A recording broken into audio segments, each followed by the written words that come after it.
Hello, everybody. Really glad to have you guys all here today joining us for our webinar on making email and social your content dream team. I think we can all realize that there's great need for content right now, ongoing need for great content right now. So really relevant topic. And, ultimately, it's a great partnership here between OfferPop and Movable Ink, two great companies coming together to talk about these two items, and specifically how those two different departments, email or social, work together to become that content dream team. So you might be asking yourself, who's that voice talking to me? My name is Jeff Soriano, and I'm the Senior Director of Demand Generation at OfferPop, and I'm actually going to be your moderator today. We already got our first question from the audience, so I actually want to let everybody know that, yes, this webinar will be recorded today, and we will be sending out an on-demand version. So you guys who are, as you said here, helps inform your note-taking strategy, don't worry, you will be getting a copy of this in your email very soon. Really excited to have with me today Jack Gibbs, who is a visual UGC strategist at OfferPop, as well as Lauren Lynn, who's an account manager at Movable Ink. These are two experts in the space who are really going to help us get into the nitty-gritty of how we actually do this. So we're going to be doing a Q&A with them towards the end of this. So when we get there, I'll let those guys kind of do their introductions of themselves. But before we get kind of into the webinar itself, let's just kind of go through some of the house cleaning. So the agenda for today, we're really going to start talking about just the landscape and then ultimately about how you leverage user-generated content, how you ultimately connect email and social to increase that engagement, and then we're going to do this Content Dream Team Roundtable with Lauren and Jack. Obviously, we want you guys to participate in this, so if you have questions, you guys can actually enter those questions in. We will be doing an audience Q&A towards the end. As well, if you want to participate on social, you'll see down here at the bottom of the screen, we have our hashtag, social email.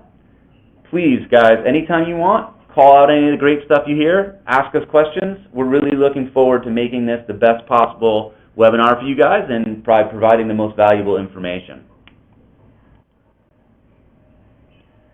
So I think we're just going to do a little bit of level set, and I don't think I'm going to be blowing anybody's minds here, but there's no question that there's a really big battle for consumer attention right now.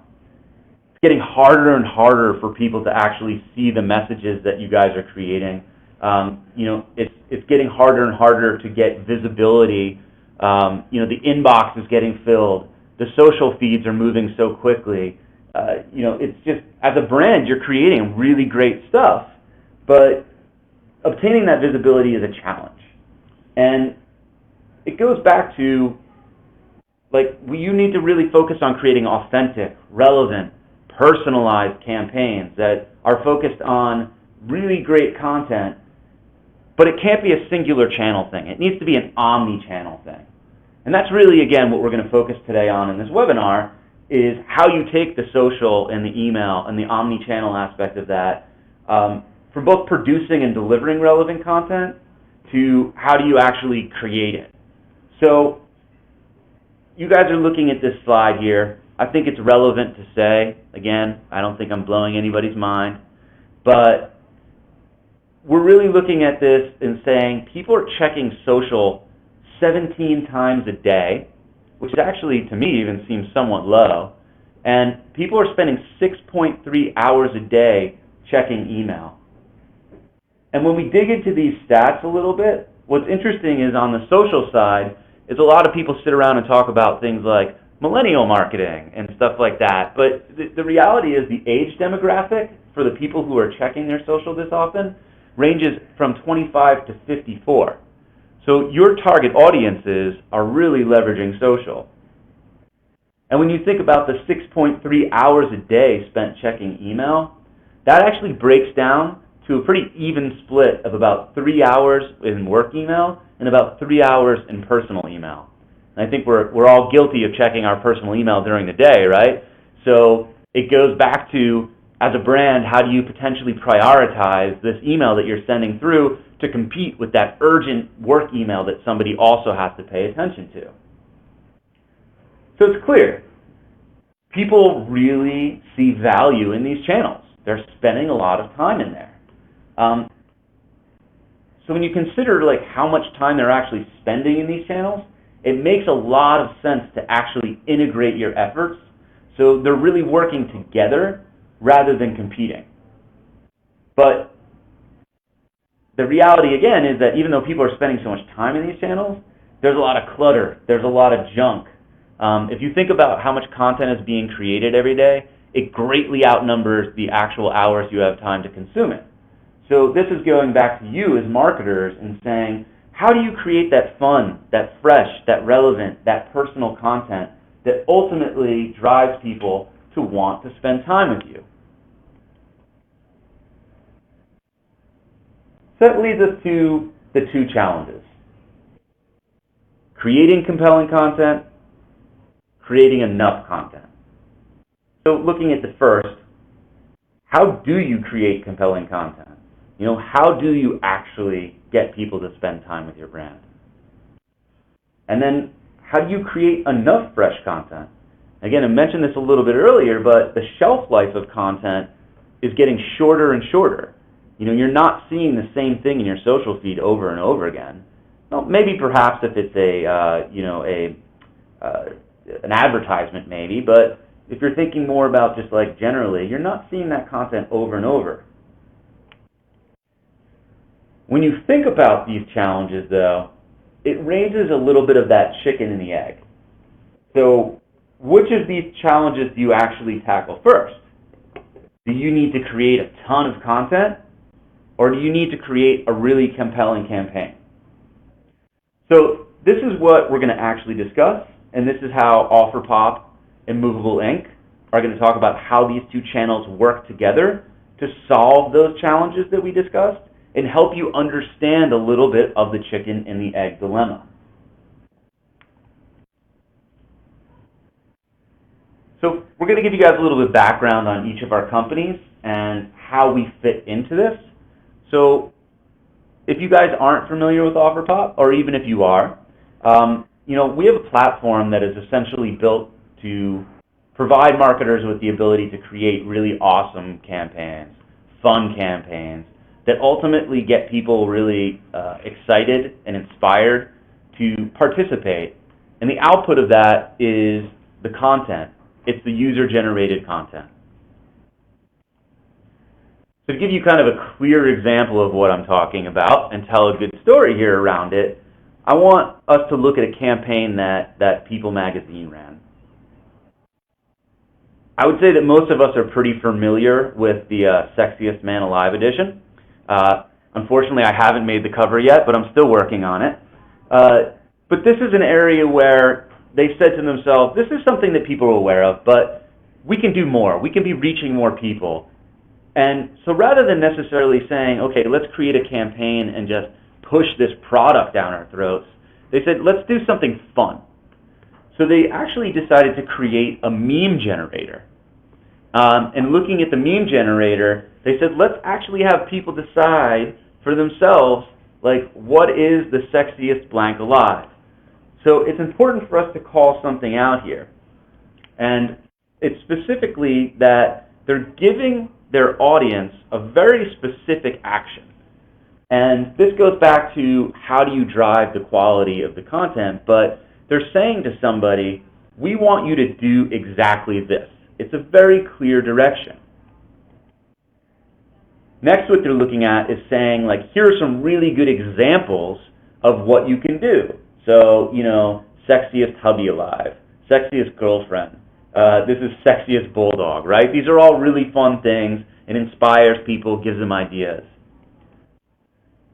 Next, they show that this is a simple process, right? This isn't just like, oh my God, you need to take a picture, you need to put copy on top of it. It's as simple as uploading a photo, fill in the blank, and share your sexy cover. And last, they have a very specific call to action here. And that's where they're saying create your cover. And that would pop up a modal that essentially allows you to upload from Facebook, upload from Instagram, upload direct, whether that's from a computer or a phone or a mobile device. But in there, they're also asking you to do something like, what's your name? What's your email address? So there's a certain amount of acquisition that's going on in there. But lastly, there's an important aspect of this, and I apologize if you can't read it, the text is a little bit small. They're actually asking to repurpose that content. Because again, at the end of the day, user-generated content is owned by the people who create it. You as a brand have to go back and ask for permission to repurpose it. So again, in this campaign, they're very specifically saying, how do we engage people? Well, who doesn't want to be the sexiest blank, whatever?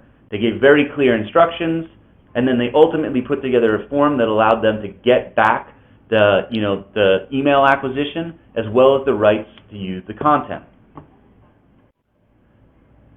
So how this plays into the combination of the social media marketer and the email marketer, and how I'm going to lead this into then having Movable Ink talk about their platform and what they're providing, is that it's really a process.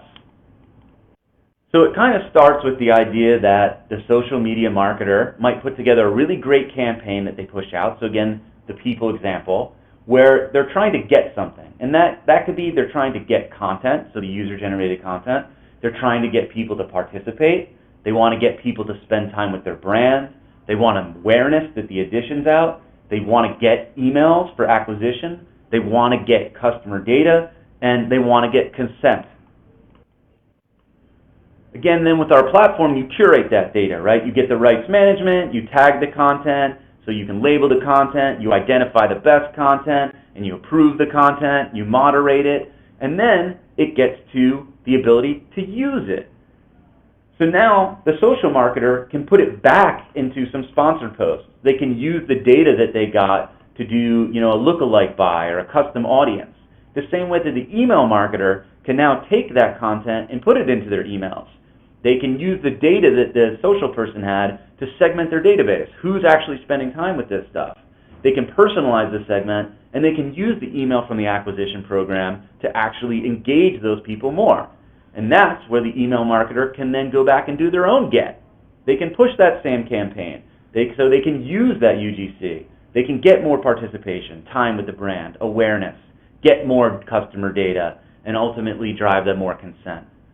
So that's a little bit about the OfferPop platform and how it kind of fits into this.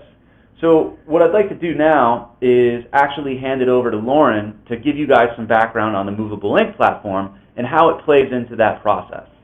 So Lauren, take it away. Thanks, Jeff.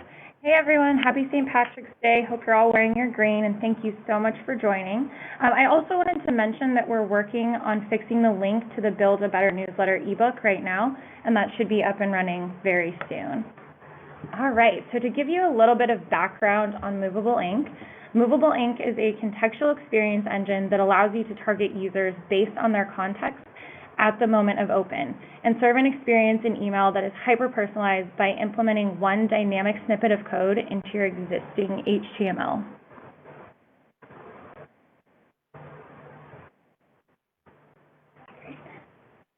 So we know that email is one of the top channels for ROI. For every $1 spent on email marketing, the average return is $44.25. And what we've actually found is that by including Movable Ink in emails and adding contextual elements, you can increase that return by more than double.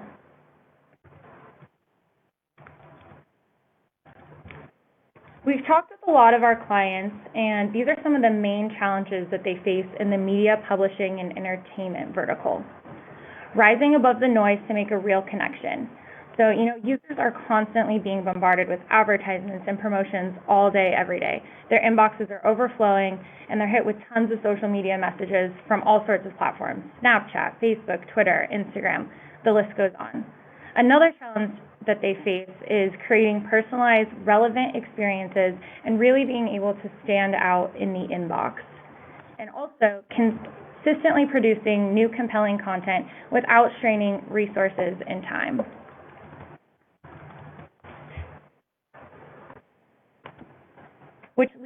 which leads us into how email and social can unite as a powerhouse to help take on those challenges.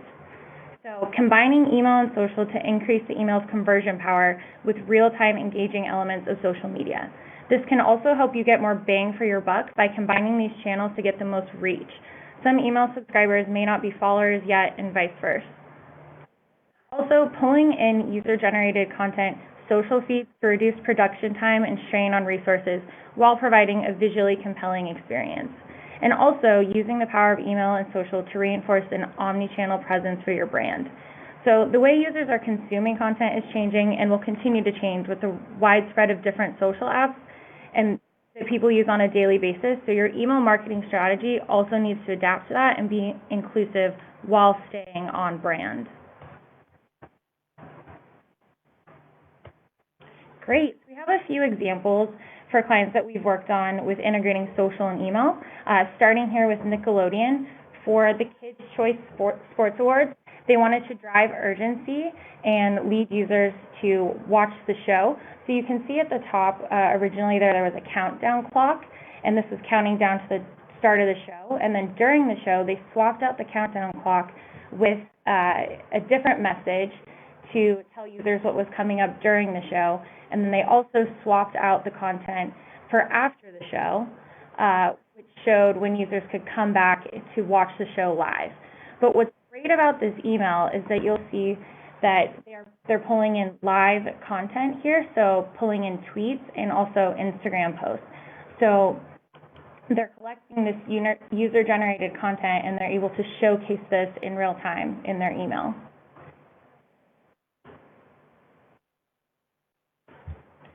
Great, and so this is a great example here of not only collecting that user-generated content, but also being able to generate user-generated content.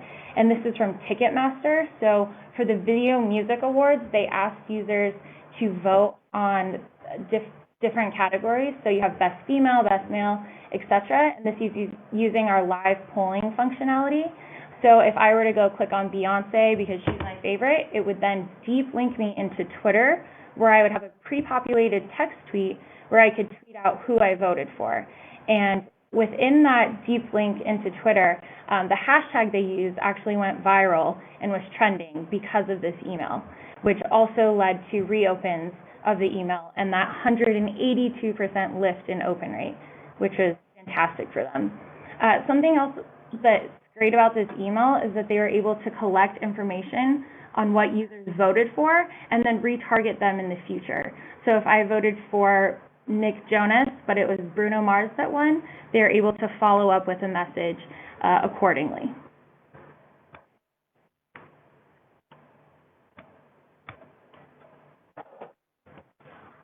Great, and so this is just showing you what the deep link into Twitter looks like. So if I were to click on Taylor Swift, it would deep link me into Twitter and I could tweet out that message.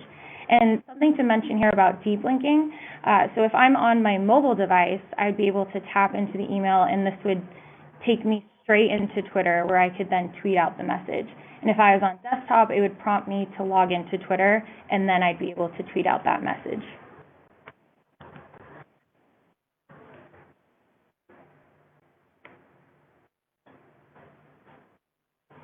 Awesome. And then this example from the Chicago Tribune.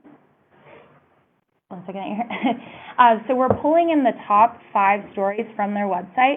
So this is automating from their website into the email.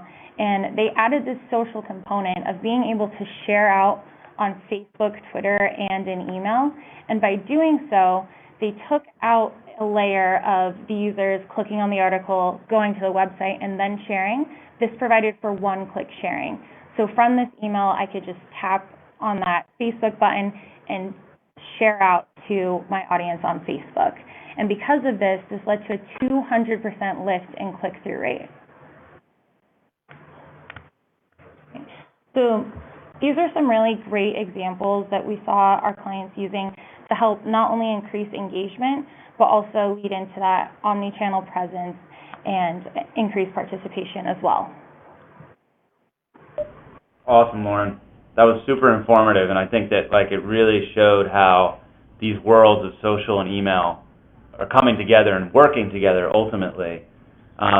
So before we do dive into this, I do want to give you guys an opportunity just to introduce yourselves to the audience. So Jack, if you maybe just want to give a quick introduction, just be great to let kind of people hear from you. Sounds good. Hey guys, thanks so much for joining. As Jeff mentioned, and I apologize, I have a bit of a cold today, that I've been here at OfferPop for about 3 of our 5 years of existence. I am a senior visual UGC strategist, which is certainly a tongue tie of a title, but the idea is that I support our brands, our senior brands, and enterprise companies as it relates to running digital activations, UGC campaigns, social promotions, etc. That can be both from the brand side as well as the agency side, but I'm a day-to-day point of contact for not only just a bundle of knowledge, but also kind of the best practices. So excited to be here today. Cool. Lauren, you want to just give a quick intro? Obviously, we've already heard from you, but just a little bit of your background. Yeah, definitely. Hi, everyone. My name is Lauren Lind. I am an account manager here at Movable Inc. I've been here almost 6 months now, and prior to Movable, I actually worked at OfferPop and have a lot of experience with visual commerce and UGC, so very excited to be joining this webinar today. Awesome, guys. Thank you.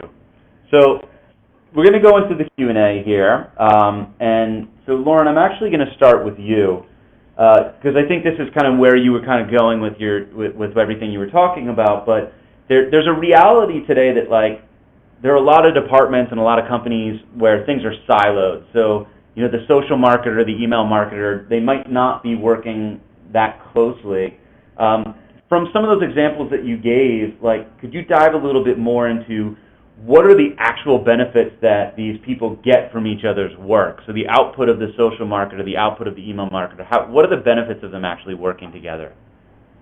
Yeah, definitely. So a lot of times I'll hear from clients that the social team and the email team are very separate and they're not really aware of what each other are doing. But I think there's huge benefit to partnering and having this multi-channeled approach, because not only does this increase the likelihood of visibility, but you're also able to collect data from each other.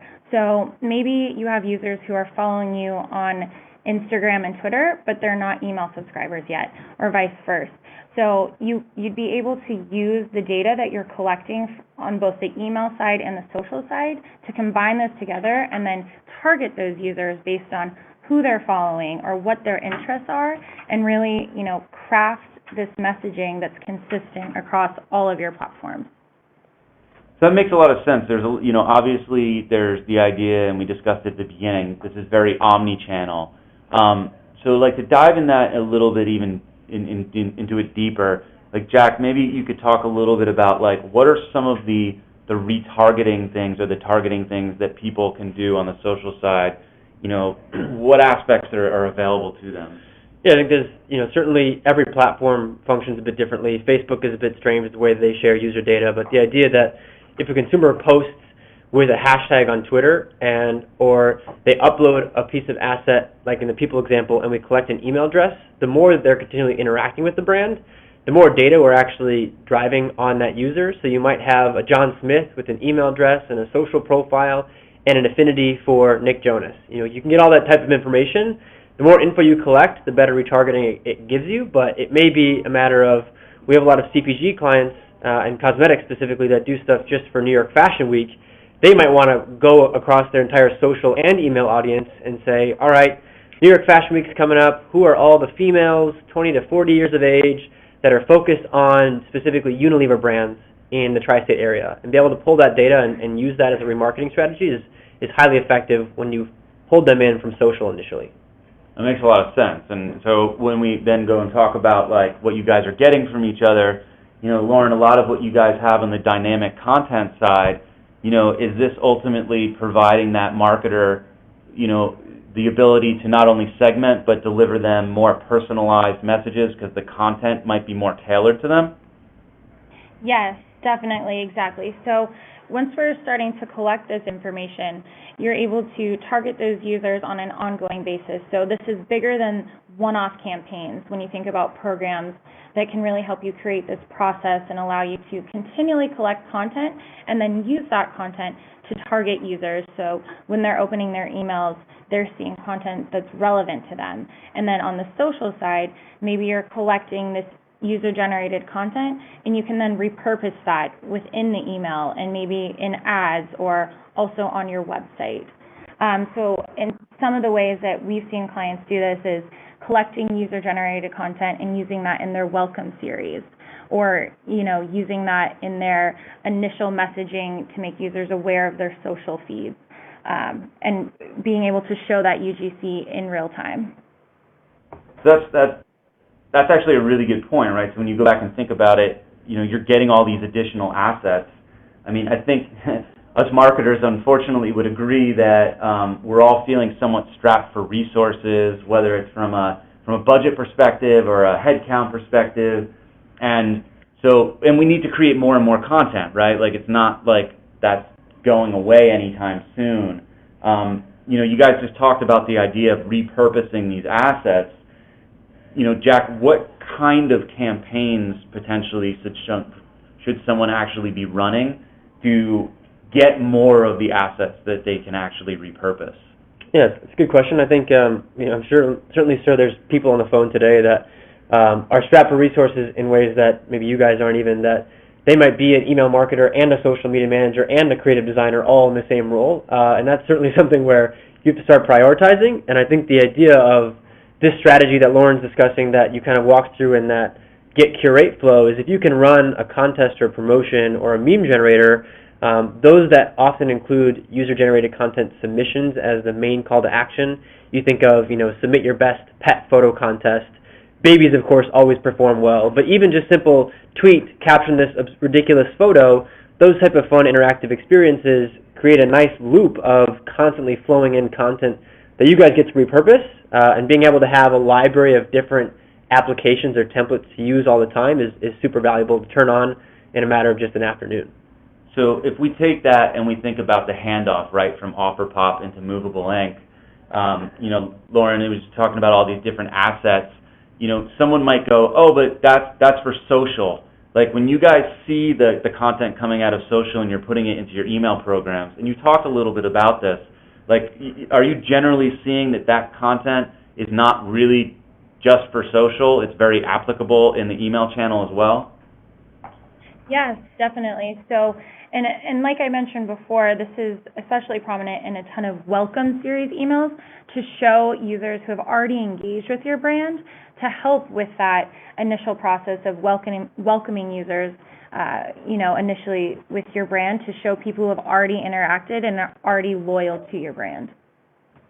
So actually, it's great that you mentioned kind of the welcome email stuff. This is, again, Jack. So the idea of some of our hotel-based clients, so we're working right now with Hotels.com, and the idea of a nice welcome email with some relevant, rich, authentic content has been a huge request from them, and actually developed a full strategy for them around unboxing, unrooming for them as a hashtag, where they're asking consumers, when you actually go to your first visit and you open your hotel door, to take a quick 30-second video or a quick Vine video or Twitter video of your review of that room. So if you see people running around their room saying, this is awesome, can't believe I have a balcony looking over the river, all these different types of videos of users explaining and showcasing their experience with the brand, that has become this great loop where Hotels.com is taking all these great videos, actually embedding it onto product pages, embedding it on their website, but more relevant to you guys in Movable Ink is taking those great videos and pushing them out in an email and saying, great, we're excited to have you at the plaza. Check out these awesome videos of users who just stayed there last week. That's awesome. Like, you're talking about like a little bit more of supporting the buyer journey, right? Like, what is the consumer journey? And that seems really awesome, but goes back to the idea of the content needs to be quality then. And I don't think we'll shy away from this, but like, sometimes people think user-generated content isn't necessarily the best quality. To that point, Jack, like, what are those strategies to kind of drive more quality? Yeah, I mean, there's certainly a stigma around UGC and the fact that you get 100 photos and 90 of them are garbage. That's not necessarily the case, I don't think. Certainly there is the ability to have moderation, filtering capabilities. Always important to a marketer. You only want to be sending things out on your brand that looks great, is relevant to the rest of your consumer base. But the idea of being able to actually create a message that's clear is very important. So if you go back to that People magazine campaign, they had the exact user flow, some relevant examples you could reference. We've seen a lot of programs pushed out like that in this space. In addition, Hudson's Bay, one of our retail clients, actually took over several streets in Toronto and painted the streets, asked users to go up to them, put their shoes on these different blocks on the street, and post a quick shoe fee with the hashtag Stars on Stripes. So it was something that they created. It was sort of a content campaign that they pushed out with the main call to action for users to go take this specific action.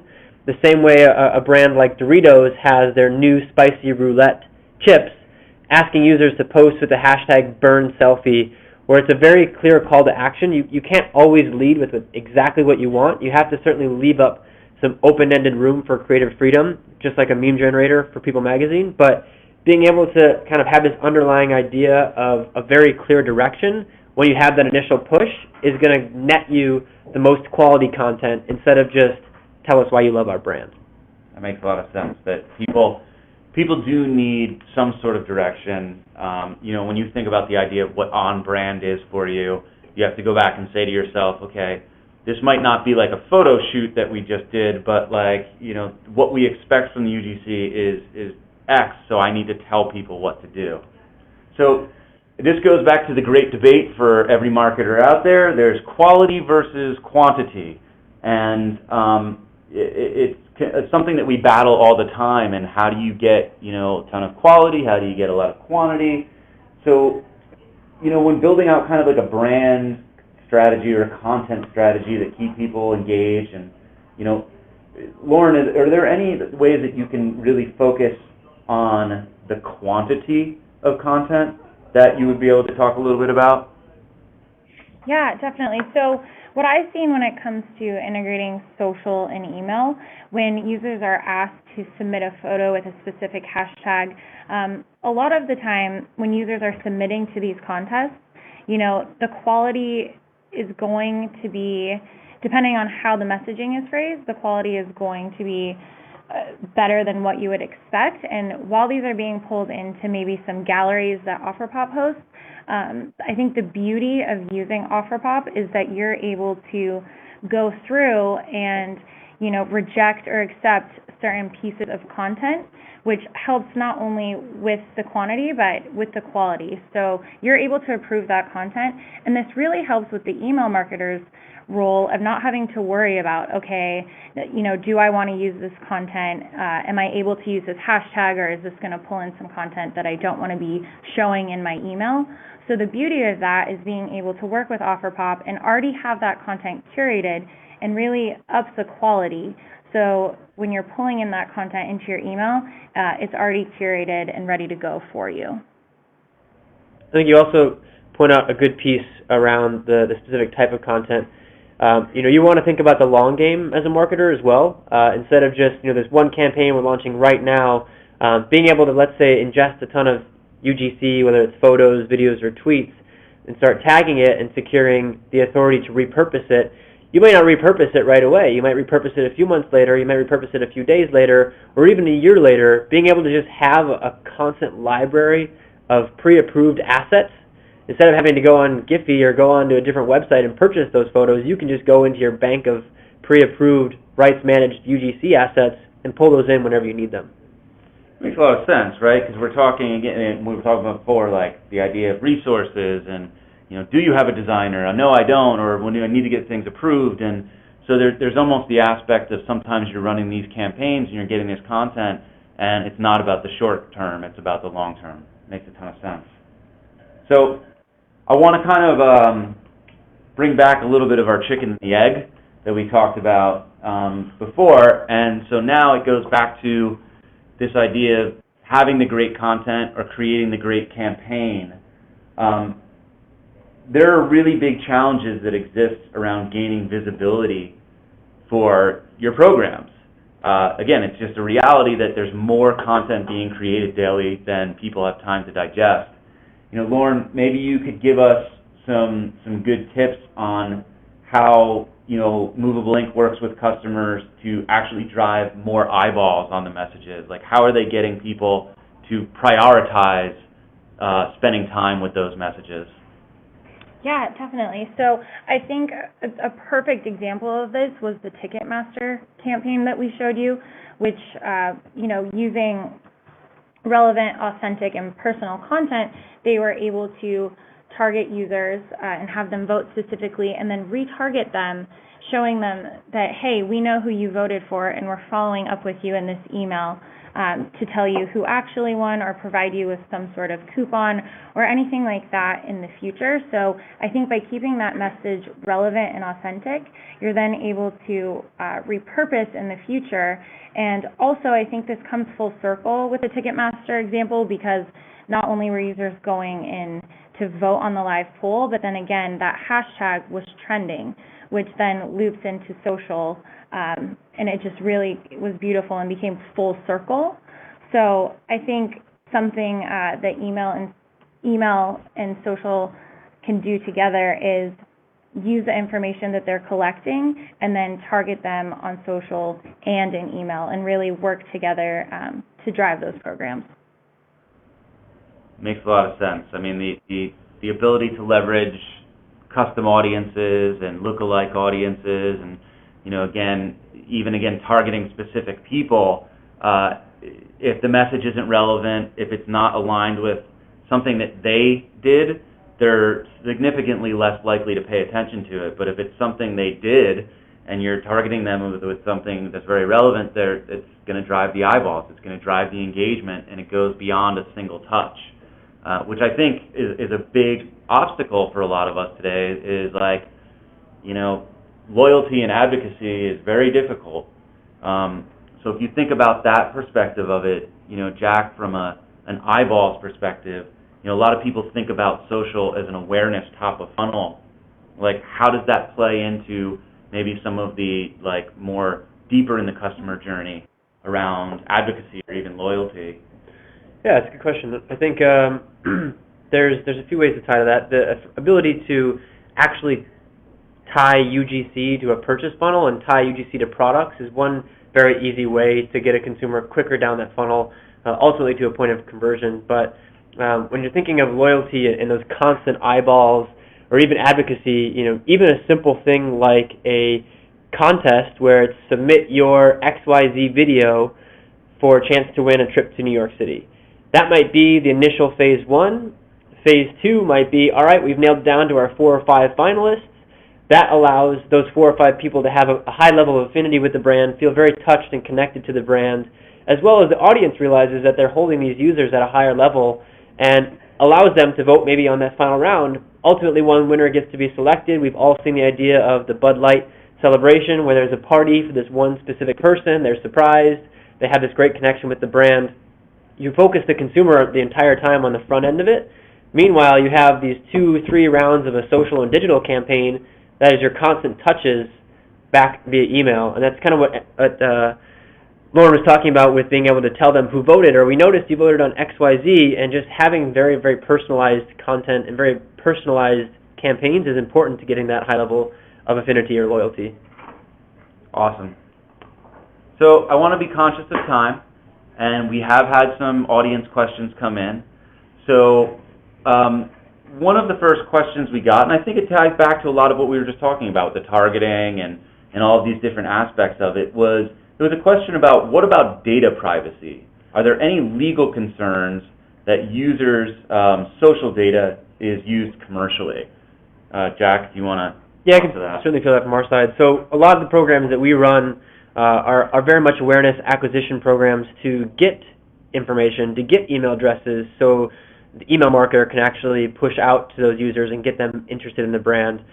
We've actually built out a very rigorous rights management process that's done a number of different ways to actually gain consent from a user to repurpose their content. So you can't just take a great tweet that someone put out and use it in advertisements, push it out as an Instagram ad, push it out X, Y, Z places. You have to actually have permission. Certainly, it's a very important piece, and we recognize it's a very important flow in the user journey. So we've actually built out a full rights management flow as well as ebook, which I'm certainly happy to share. But that data is always, again, owned by the brand.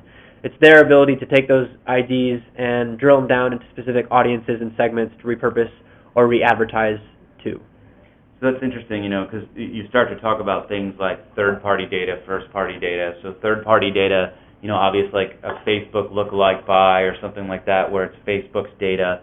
Lauren, for a lot of your customers, their email databases, that's first-party data.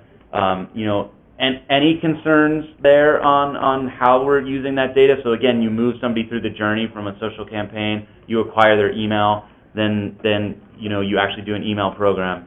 And any concerns for you guys in that area? Honestly, not that I can think of, because most of the time when we're using these social elements within the email, they've already gone through the process of being curated. So going through OfferPop, they're kind of already approved in that sense. So, and also we have the ability on our end. So if you're pulling in text tweets from Twitter, we'd have the ability to only pull in your own Twitter feed or only pull in your brand's own Instagram feed, which can sometimes also help out with any sort of worries that users have about privacy rules. Cool. That makes a lot of sense. Another question that came in, Lauren, this one's going to be for you because it's pretty functional. Is there a way to add the new Facebook like buttons inside an email? That's a great question. So the answer to that would be no, there's no way to include the new Facebook like buttons inside an email. That's due to Facebook privacy rules and regulations. However, much like the Chicago Tribune campaign, we'd be able to web crop in social sharing buttons and then have users share out content on Facebook. But unfortunately, no way to actually include the button in the email itself. Got it. Perfect. Thank you. There was a question that somebody had around the social aspect of, when we're talking about these social promotions, are we talking about organic or are we talking about paid? Jack, you want to answer that? Certainly. I think that it has to be a combination of both. Even just any one of these digital promotions or programs that Lauren and I have been discussing, it's a 360 campaign. There might be emails, there might be advertisements on social, there might be advertisements for display, there might even be a billboard in Times Square. The idea that these are very much 360, and you need both a combination of organic and paid behind it. You even can take the idea of that People magazine example. Those covers of users having created their best or sexiest hubby or sexiest puppy alive, those are really great assets that actually the Time Inc. or People magazine team decided to instead turn around and use those assets as their paid and push those in Instagram ads because we saw those drive a higher click instead of branded content. So making sure it's a mix also, again, keeps your brand very much personalized and organic in that way. Awesome. So this is more of a technical question, so I'll let you guys both kind of handle this, but Lauren, maybe you'll start. Technically speaking, how are you integrating your email and your social programs? Yeah, so when it comes to integrating any sort of social curated feed, initially what we would do is we would have our conversation with OfferPop, and we would then need to talk about tapping into an existing API for any sort of gallery that they're hosting, pulling in a designated hashtag. So we'd begin to have a conversation, and then our team would be able to look at that API and work on pulling in that stream into the email itself. That covers my bases too. Awesome. So that makes it sound like it's not actually that difficult. If one person is able to clear it up in a couple sentences, that's great. Well, so I want to, we've got some really great questions from the audience. We've had a really great conversation today. I think we all learned a lot. I want to thank everybody for joining us today. It was really, really great. I hope you enjoyed the Q&A. Again, we will be sending out an on-demand version of this after the webinar. And as always, if you guys have questions, you can always visit either Movable Ink's website, or you guys can visit us at the OfferPop website. We're always happy to talk to you guys if there's additional questions. Thank you again, everybody. Have a great St. Patrick's Day, and we will see you all soon. Thanks, everyone. Thank you. Hello, everybody. Really glad to have you guys all here today joining us for our webinar on making email and social your content dream team. I think we can all realize that there's great need for content right now, ongoing need for great content right now. So really relevant topic. And, you know, ultimately, it's a great partnership here between OfferPop and Movable Ink, two great companies coming together to talk about these two items, and specifically how those two different departments, email or social, work together to become that content dream team. So you might be asking yourself, who's that voice talking to me?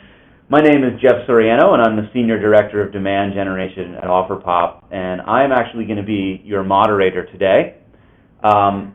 We already got our first question from the audience, so I actually want to let everybody know that, yes, this webinar will be recorded today, and we will be sending out an on-demand version.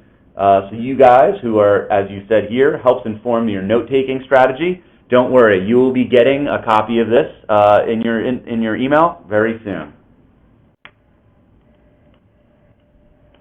Really excited to have with me today Jack Gibbs, who is a visual UGC strategist. He even seems somewhat low. And people are spending 6.3 hours a day checking email. And when we dig into these stats a little bit, what's interesting is on the social side is a lot of people sit around and talk about things like millennial marketing and stuff like that. But the reality is the age demographic for the people who are checking their social this often ranges from 25 to 54. So your target audiences are really leveraging social. And when you think about the 6.3 hours a day spent checking email, that actually breaks down to a pretty even split of about 3 hours in work email and about 3 hours in personal email. And I think we're all guilty of checking our personal email during the day, right? So it goes back to, as a brand, how do you potentially prioritize this email that you're sending through to compete with that urgent work email that somebody also has to pay attention to? So it's clear, people really see value in these channels. They're spending a lot of time in there. So when you consider like how much time they're actually spending in these channels, it makes a lot of sense to actually integrate your efforts so they're really working together rather than competing.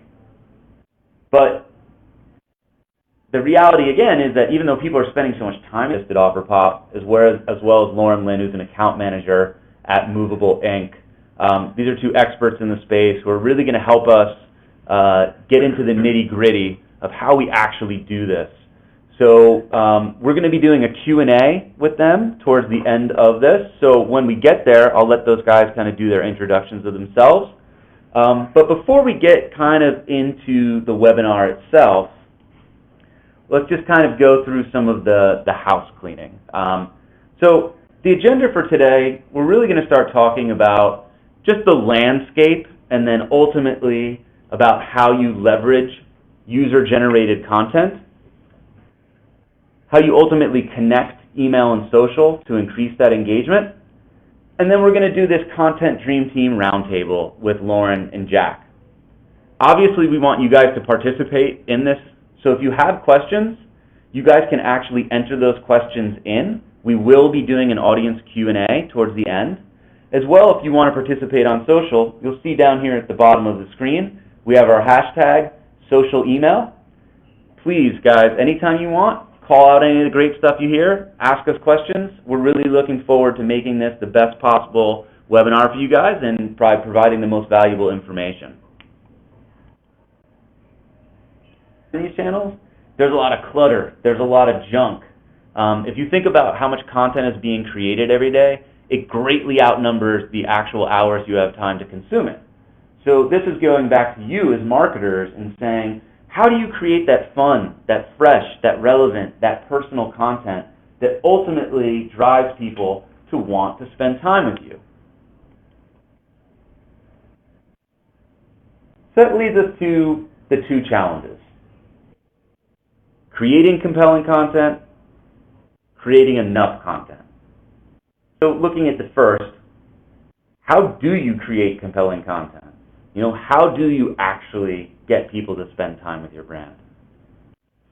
And then, how do you create enough fresh content?